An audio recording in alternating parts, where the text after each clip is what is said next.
meu nome é Cristiana Lima e hoje estamos aqui para um episódio especial que vai ser sobre Jeffrey Dahmer. Muitos de vocês já devem conhecer este caso, está a ser muito falado principalmente depois da Netflix ter lançado uma série sobre este assunto. Por isso, vamos conhecer um pouco da sua história, perceber talvez quais poderiam ter sido os sinais que Jeffrey já tinha evidenciado para que conseguíssemos de alguma forma prever aquele que seria o seu comportamento ou não, tentar perceber aqui alguns riscos e, claro, no fundo, tentar de alguma forma perceber a mente de Jeffrey Dahmer. Só para recapitular aqui um pouco para quem não conhece muito bem a história, portanto estamos a falar de um serial killer que acabou por ser identificado na década de 90 e aquilo que aconteceu foi que durante alguns anos Jeffrey acabou por assassinar 17 pessoas. As vítimas eram todas do sexo masculino e uma delas era menor de idade. A forma como Jeffrey acabou por ser detido finalmente foi porque uma das vítimas, aquela que seria mais uma das vítimas,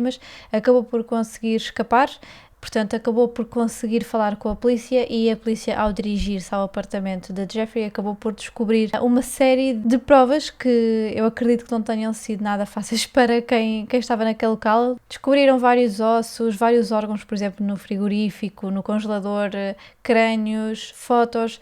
Houve uma série de provas que foram recolhidas só naquele apartamento e por isso é que foi uma história tão macabra, tão falada, porque teve efetivamente vários contornos que acabam por nos fazer pensar como é que aquilo foi possível, como é que aquela pessoa nunca foi descoberta anteriormente. E é também sobre isso que nós vamos aqui falar, porque é, de alguma forma, um dos fatores que pode ter ajudado em tudo isto, o facto de ele não ter sido descoberto, e já vou explicar um pouco melhor sobre isto. Durante o julgamento de Jeffrey, aquilo que aconteceu foi que a sua equipa tentou pedir o auxílio de vários profissionais da área da saúde mental, portanto psiquiatras, psicólogos, para fazerem a avaliação a Jeffrey e tentarem, de alguma forma, que ele fosse considerado como inimputável. Inimputável significa que a pessoa teria incapacidades mentais, teria algum problema que faria com que os atos cometidos pela pessoa não fossem de alguma forma voluntários, ou seja, isso acabaria por considerar-se como a pessoa sendo inimputável e claro que depois todo o processo penal acaba por ser diferente. E o que aconteceu foi que durante o julgamento existiram opiniões muito diferentes, diagnósticos que acabariam por não ser na sua totalidade congruentes entre os profissionais e no fundo aquilo que acabou por acontecer foi que ele não foi considerado como inimputável, portanto ele foi julgado como uma pessoa que estava ciente daquilo que foram os seus atos e que estava consciente daquilo que fez. E isto realmente nós podemos confirmar com as entrevistas que Jeffrey acabou por dar ao longo da sua vida depois de ter sido preso, porque aquilo que acontece é que Jeffrey acaba por dizer que reconhece aquilo que fez, que tem consciência daquilo que fez, que não houve qualquer tipo de vozes a comandá-lo, que não foi algo que ele sentiu que não era ele que estava a fazer. Aquilo que ele diz é que ele tinha aquele desejo, ele tinha aquele fetiche e ele, por simplesmente, fazia-lo. E aquilo que nós conseguimos ver, em comparação com outros serial killers que também deram entrevistas, é que Jeffrey acaba por não demonstrar tanto, digamos, orgulho naquilo que faz.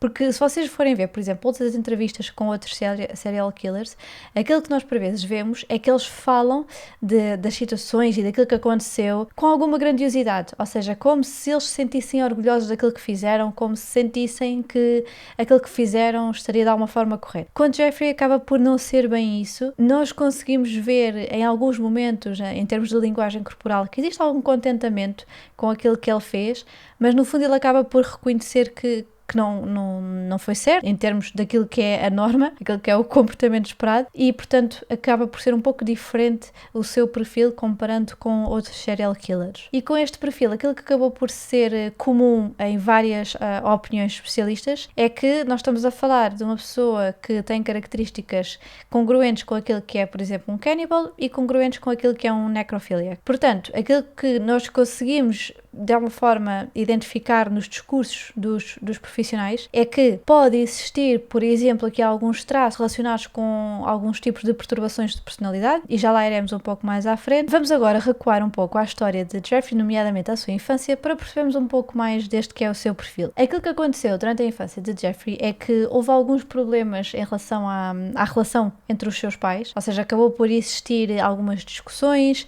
algum afastamento e isto pode, lá está, trazer algumas consequências para aquilo que é o desenvolvimento da criança. Nomeadamente, houve uma situação em que Jeffrey estava a chegar a casa e a sua mãe estava a sair, e isto acabou por gerar em Jeffrey alguma insegurança, o sentimento de abandono, o sentimento de que aquela que seria uma das pessoas que deveria estar com ele na sua vida, a sua mãe, acabou por, entre aspas, abandoná-lo. Portanto, ela acaba por sair de casa com o outro irmão, o irmão mais novo, e acaba por também trazer aqui algum impacto em relação ao crescimento de Jeffrey. Depois temos também outras características que são evidenciadas, por exemplo, no documentário do Netflix em relação a Jeffrey, nomeadamente que ele acabou por se isolar muito durante a sua infância, acabou por demonstrar interesses que eram de alguma forma exagerados, entre aspas. O que é que eu quero dizer com isto? Que, por exemplo, quando ele demonstrou interesse em perceber como é que os animais teriam morrido e como é que era composto o seu corpo, claro que muitos poderão pensar, bom, mas isso é apenas uma curiosidade da criança, não tem problema.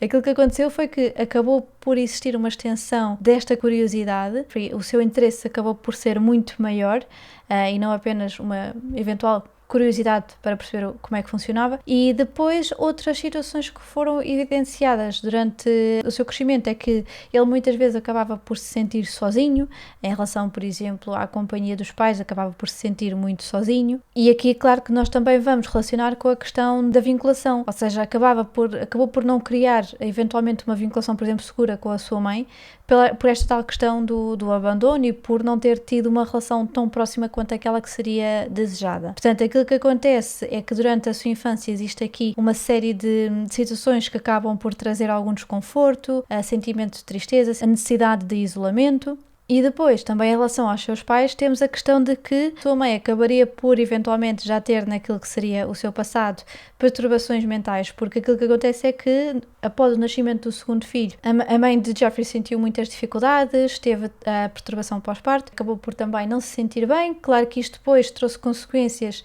em relação àquilo que era a dinâmica familiar, portanto tudo isto acabou por gerar todas estas questões que nós falámos anteriormente e claro, poderá de alguma forma ter influenciado o desfecho. Aquilo que é importante dizer é que nós não podemos pegar numa simples situação, numa simples causa e dizer que foi isto que conduziu aos comportamentos de Jeffrey. Nós não conseguimos fazê-lo. Aquilo que nós podemos dizer é que eventualmente houve um conjunto de situações que poderão ter relação com aquele que foi o desfecho, mas nunca poderemos dizer que sim, houve este conjunto de características que levaram a este desfecho. Isso nós não conseguimos fazer essa relação direta. Por exemplo, um dos psicólogos referentes que eu ouvi em relação à questão de Jeffrey é que ele falava que, por exemplo, situações em que é evidenciado abuso com animais, interesse por fogo, por exemplo, por incendiar coisas, ele dizia que este tipo de comportamentos é o resultado daquilo que infelizmente são os problemas que foram vividos durante a infância e que de alguma forma estes comportamentos relacionados com, por exemplo, a violência contra animais são de alguma forma uma chamada de atenção por parte da criança. É como se fosse um pedido de ajuda indireto. Portanto, aqui nós podemos ver que Jeffrey acabou por evidenciar estes comportamentos, por exemplo, em relação aos animais. Não era propriamente uma questão de violência, porque ao início aquilo que acontecia era que ele encontrava e usava animais que tinham sido mortos, por exemplo, na estrada ou em outras situações. Portanto, não é que ele tivesse o interesse inicialmente em tirar-lhes a vida, mas sim em explorar esta questão dos órgãos e como é que funcionava o corpo dos animais. Essa acabou por ser o primeiro grande interesse de Jeffrey em relação aqui a esta questão do corpo. Depois, existem outras questões que não sei até que ponto é que serão verdade ou não, porque algumas fontes referem-no, outras não, mas existem fontes que referem que Jeffrey Dahmer foi vítima de abuso sexual por parte de um vizinho. Portanto, se isto aconteceu durante a sua infância, claro que também é um grande fator de risco para aquilo que será depois a sua interpretação em relação a este comportamento e a eventuais consequências, lá está, não há uma relação direta, mas pode ser mais um dos fatores de risco. E depois, aquilo que aconteceu durante o crescimento de Jeffrey é que ele acabou por ter também problemas relacionados com o álcool, ou seja, mais uma questão que estava a crescer a todas as outras que já tinham acontecido anteriormente. Portanto, o consumo de álcool em grande escala acabou por também afetar aquele que foi o seu comportamento. Portanto, tudo isto, lá está, acabou por, de alguma forma, gerar um efeito de bola de neve. Portanto, parecia que quanto mais problemas Jeffrey tinha, mais ele acumulava. E depois vem também a questão da sexualidade, que é Jeffrey acaba por perceber que tem interesse pelo sexo masculino e acaba por perceber que, de alguma forma, isso pode ser algo que o seu pai, por exemplo, não irá aceitar, ou até, por exemplo, a sua avó. Claro que isto acaba por ser mais uma questão que fez com que Jeffrey acabasse por sentir dificuldade em sentir-se aceite, em sentir que seria compreendido, que seria valorizado. Portanto, mais uma questão a acrescer a todas as outras. E como eu vos disse inicialmente, Jeffrey acabou por ter muitas fantasias, muitos desejos, que acabaram por ter alguma relação com esta questão do corpo, daquilo que ele já tinha explorado, por exemplo, em relação aos animais. Aquilo que, por exemplo, o psicólogo forense que eu vos falei há pouco, aquilo que ele refere, e bem, é que muitas vezes aquilo que acontece é que as fantasias, mais cedo ou mais tarde, podem acabar por se transformar em comportamentos. E aqui o que é que aconteceu a Jeffrey? Acabou por acontecer isso mesmo, portanto, aquelas que seriam as suas fantasias acabaram por se tornar a realidade, e com tudo isto que tinha acontecido anteriormente, esta tal questão do medo de ser abandonado outra vez, de se sentir sozinho, aquilo que aconteceu foi que Jeffrey sentiu a necessidade de ter o controle sobre alguém, de sentir que poderia ter aquela pessoa o tempo que ele quisesse, quando ele quisesse. Portanto, ele queria sentir o poder sobre aquela pessoa para evitar esta tal questão do abandono. Portanto, estamos aqui a falar de alguma forma de um jogo de poder e de controle sobre o outro. Tanto que, por exemplo, durante as entrevistas de Jeffrey, aquilo que nós conseguimos também ver é que ele não tinha propriamente intenção de magoar as pessoas. E, por exemplo, um dos comentários que eu achei muito interessante é que, por exemplo, quando nós estamos a falar de serial killers que têm gosto pelo sofrimento, por ver o outro a sofrer, eles, por exemplo, uma das questões que eles relatam é a questão de olhar os olhos da vítima e perceber o sofrimento nos olhos da vítima. E em relação a Jeffrey isso não acontecia. Para ele, de alguma forma, era como se, quanto mais rápido eu conseguir tirar a vida a esta pessoa, melhor será para mim, porque aí sim eu terei o controle sobre ele, eu terei o poder sobre ele. Portanto, para Jeffrey não era bem esta questão de fazer com que a pessoa sofresse, ele apenas, entre aspas, apenas com umas grandes aspas aqui, queria ter o controle e o poder sobre aquela pessoa. Tanto que, por exemplo, esta tal questão do medo do abandono, ele fala que tentou torná-las uns zombies. Ele queria garantir que aquelas pessoas ficavam com ele. E para isso, para ele garantir isso, a única forma seria tirar-lhes a vontade. Neste caso, tirando a vontade, teria que tirar a sua vida. Portanto, como nós vimos, existiram uma série de questões durante a sua infância e durante depois a sua adolescência que sim, podem ter uma relação aqui com todo este desfecho. Agora, há uma outra questão que aconteceu já mais tarde e que pode ter influenciado aquilo que também foi o desfecho da quantidade de vítimas que existiram. Porque, como eu vos disse inicialmente, existiu, por exemplo, vários momentos em que Jeffrey podia ter sido identificado como um possível assassino e não foi. Por exemplo, existe um momento em que, depois da sua primeira vítima, ele tem os restos mortais da vítima em sacos de lixo, ele é mandado parar pela polícia, a polícia questiona o que é que está nos sacos do lixo, e ele apenas diz que é lixo da casa porque os pais estão a divorciar, portanto ele usa esse argumento do facto dos pais estarem a divorciar para tentar de alguma forma demover a polícia de fazer mais questões. E isso resulta, ou seja, aquilo que acontece é que Jeffrey percebeu que cometeu algo extremamente grave e que conseguiu escapar a qualquer consequência. E isto aconteceu mais do que uma vez. Por exemplo, com a vítima de menor de idade, a polícia esteve no local, ele disse que era o namorado dele, que ele apenas estava bêbado e que ele iria tomar conta dele e que iria levá-lo para casa. E aquilo que aconteceu foi que a polícia acreditou, não fez qualquer tipo de investigação e ele acabou por também assassinar o menino. Portanto, aquilo que acontece foi que houve tantas situações em que ele poderia ter sido parado, entre aspas, e não aconteceu. Ou seja, tudo aquilo que estava a acontecer, mesmo quando ele teve julgamentos, quando foi acusado de violência sexual, por exemplo, tudo isso, apesar de ele ter tido uma outra situação em que eventualmente foi identificado por outras questões, ele acabou sempre por escapar. E, portanto, isto foi mais uma questão que foi alimentando todo este desfecho de eu fiz isto, eu consegui escapar, então vou repetir. Por isso é que acabou por, infelizmente, existirem tantos momentos, tantas vítimas, porque ele acabou por não sentir qualquer tipo de consequência em relação àquilo que ele estava a fazer e nunca era apanhado. E em relação aos diagnósticos, houve psicólogos e psiquiatras que falaram, por exemplo, de uma questão relacionada com algum tipo de esquizofrenia, mas aquilo que Jeffrey diz, e acaba por de alguma forma retirar algumas opiniões para o lado, é que ele dizia, por exemplo, que aquilo foi mais uma questão de compulsão, que não foi uma questão de ouvir vozes, de sentir que alguém estaria a querer comandá-lo, foi uma questão de desejo e de impulso, e ele fê-lo. Portanto, aqui acabamos por retirar esta possibilidade. Quando existem, por exemplo, situações de pessoas que reportam que foi alguém que os comandou, que os levou a fazer aquilo, não foi o caso de Jeffrey. E depois há um outro diagnóstico que acabou por ser mais aceito dentro da comunidade, que é em relação àquilo que será uma perturbação da personalidade antissocial, que é a tal questão que nós associamos, já falei disto no vídeo anterior, à tal questão do psicopata.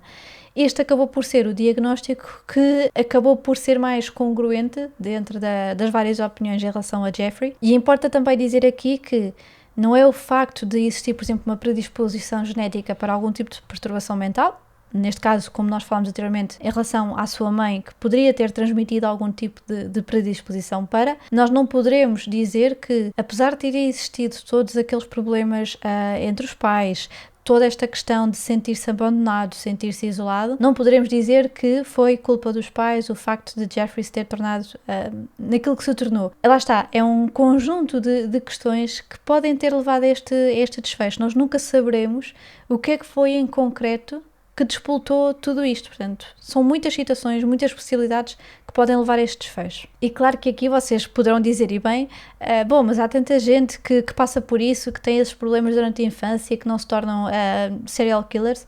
Claro que sim, e felizmente ainda bem que assim o é, porque aquilo que acontece é que nós estamos a falar de um caso extremo. Portanto, é um caso isolado, é não sei quantos milhões. E ainda bem que assim é, porque sim, felizmente, existem muitas situações em que podem ter esta infância semelhante àquela que foi a de Jeffrey e acabam por ter uma vida adulta capaz e sem envolvimento em situações ilegais. Mas infelizmente no caso de Jeffrey acabou por ter este resultado. Por fim, o que é que nós podemos dizer? Podemos questionar, mas poderíamos ter evitado este desfecho?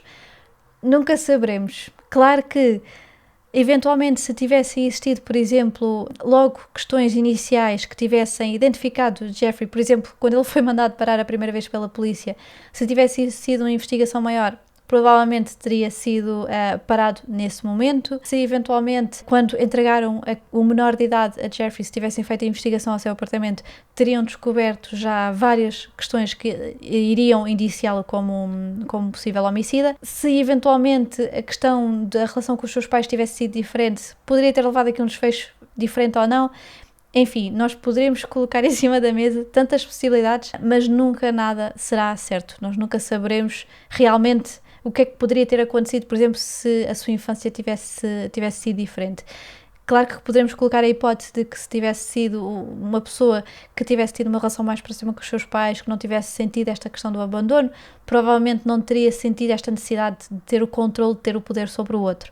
São possibilidades, mas realmente nós nunca poderemos dizer 100% de certeza o que é que aconteceria na sua vida adulta. E por agora é tudo. Eu espero muito que tenham gostado deste episódio especial sobre o tema que toda a gente fala neste momento. Se houverem questões que vocês gostavam de clarificar, que vocês gostariam que eu falasse um pouco mais, deixem nos comentários aqui em baixo para também vos ajudar um pouco mais a perceber todo este perfil que não é fácil de entender e com certeza que nós poderemos explorar ainda um pouco mais se acharem que assim fará sentido.